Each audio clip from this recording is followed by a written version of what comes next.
thought they would never leave. Do you know, half of them were strangers to me, just faces from the call centre. It was a good turnout.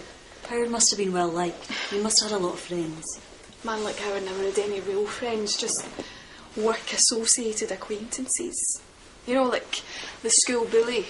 Pretend to be his friend and there's less chance of being picked on. Do you know, every morning he would come down for work. I'd cook him a fry-up. Heaven forbid if those egg yolks weren't just perfect. Face it, Marie. You're not even competent enough to fry an egg properly. Breakfast would be washed down with copious amounts of coffee, punctuated by as many cigarettes as he'd time for, and then... Will it be Smith or Thompson? One is as useless as the other. Smith. As Thompson is the more nervous of the two, so I shall let him contemplate joining the double queue for another week. After all, when you're the boss, you've got to keep the little people on their toes. No mercy for the little people. I remember this one time in particular. Howard had this employee, a team leader, Charles White. He's a nice man, you know. I met him a few times. Babs, his wife, she was lovely. Bit dizzy, but likeable. She used to forget things, little things like when to take her pill. Anyway, Charles had worked there, what, 5 years? And one week he comes in and he's over the moon because they've managed to get a mortgage in a one-bedroom flat. Astronomical prices, of course. House prices in London. House prices in London. Anyway, a few weeks later and Barbara's pregnant. Let's give it a few months and the pressure's going to be on. That Friday, Howard came in from work and was grinning like a Cheshire cat. Pours himself a large one. Buy anyone today, asked.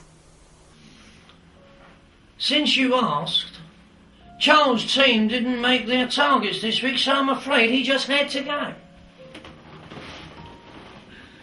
The pressure came a lot sooner than he thought. No mercy for the little people. There must have been something, though, attracted you to him in the first place. He was 25. He was my boss. I mean, even then he was overweight and balding, but he was so confident, so self-assured, so solvent. Marry me and you'll never have to work again. I was 19 going on 20 and working in a call centre. Seemed like a good offer. I mean, he was charming at first, you know. We were married within a year. All too soon I realised. Marry me and you'll never have to work again meant I'll take away any independence that you may think you have.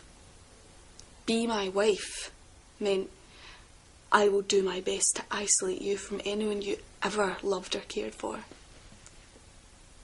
We will live happily together, translated into you will look after my every need, no matter how sordid.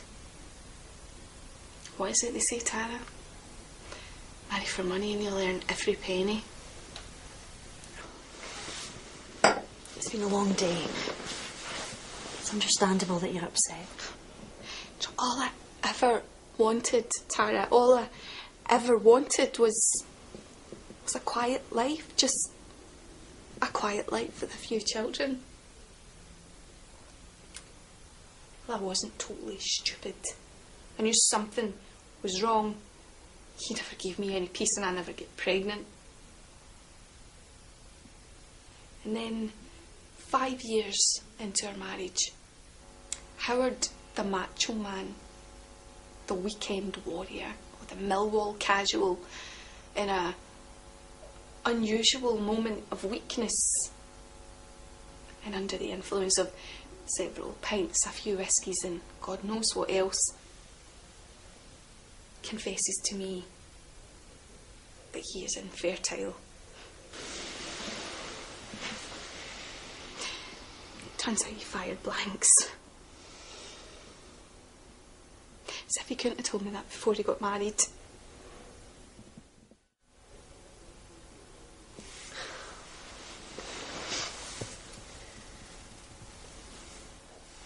had much luck with men either. Even in the 3 years I was actually married to Terence. We started to see each other less and less.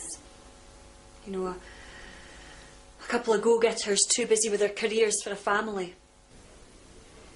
You know, in the end we're more like flatmates than a married couple. It was just after we split that I met you. Remember? After the aerobics class.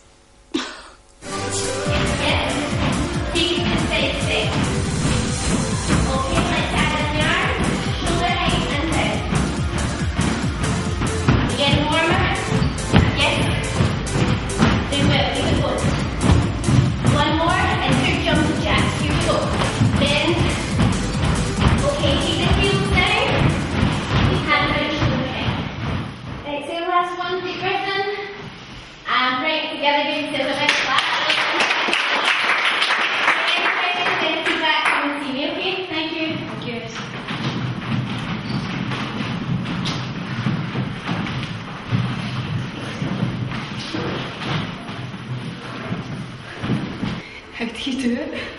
I have a highly competitive streak and an ability not to think about the pain I'm going to feel tomorrow.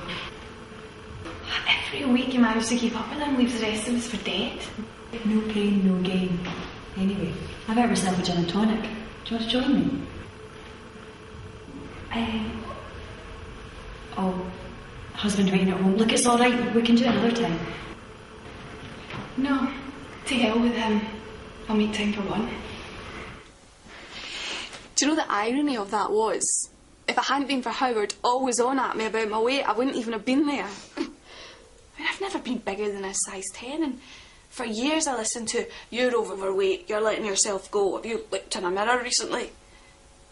All this coming from a man who died weighing 19.5 stone. Quite an achievement for someone of 5'7". You always look good to me. Do you know, I never would have got through these past few years if it hadn't been for you. Of course you would have.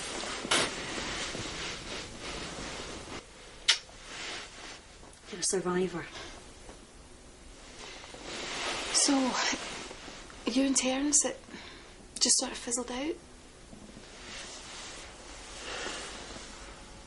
Not quite. I mean, things weren't that bad. In a lot of ways it was quite convenient. We both had good jobs, so, you know, money was never a problem. And what with my hours at the agency and his shifts at the hospital, you know, we hardly ever saw each other. So what finished it then? No, it's not that. It's... Well, look, you don't have to tell me. Honestly, I understand. No, it's just... I've never really told anyone before. I remember it vividly. It was a Monday morning. I'm running late. Typical. I've got an important presentation with a major client. Terence had the day off, so, you know, he was still in bed. Anyway, I rushed over and kissed him goodbye and got a cab to the station. I get to the station. I go into my bag for my purse and I realise that I've left the disc with the presentation on it in the computer. So, you know, it's back home quick as you like to the driver. I get in and I hear these grunting and groaning sounds coming from the bedroom. I walk in and he's there with his friend Roger. Terence is wearing my lingerie and he's leaning over the bed. And Roger, well, Roger, how else can I put it? Roger's Rogering.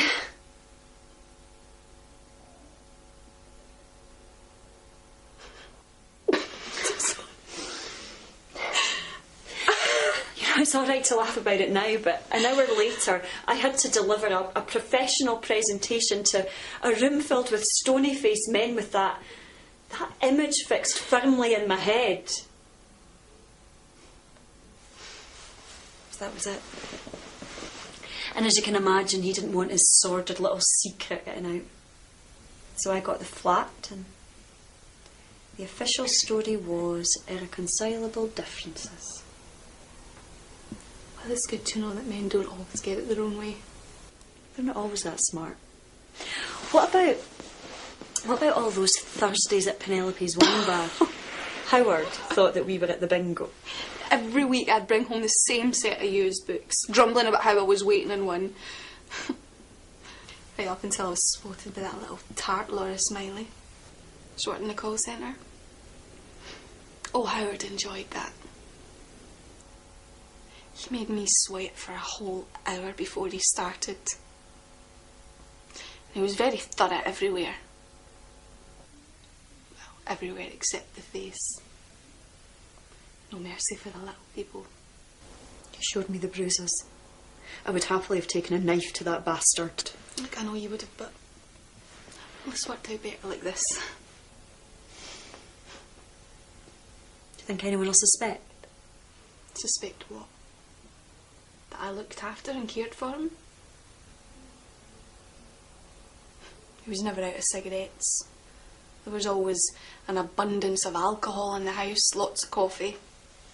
The mountain of spry-ups I used to lovingly prepare for him. And he did so love his takeaway curries. No.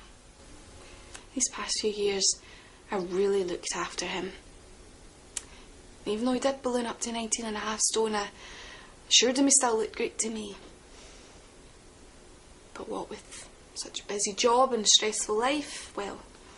How many things have you got to do every fucking day? Hey, are you rushed off your fucking feet? Are you? We ain't got no fucking kids to fuck the place up. Nothing, all you gotta do, make me fucking dinner, buy some decent fucking scotch, and whatever else the fuck you do. But now you sit on your fucking fat ass watching that fucking TV. Look at the fucking size of that fucking TV. You wanna see the fucking screen? Move the fucking chair closer, for fuck's sake. See what you're fucking doing to me? See what you're fucking doing to me? See what I'm fucking...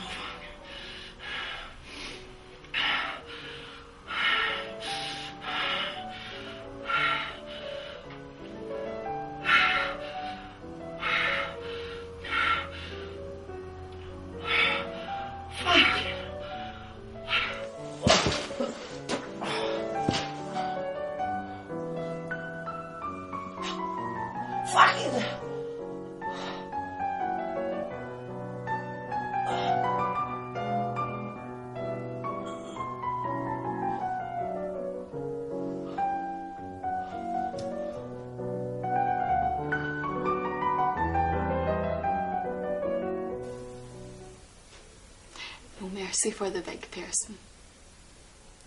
No mercy for the big person.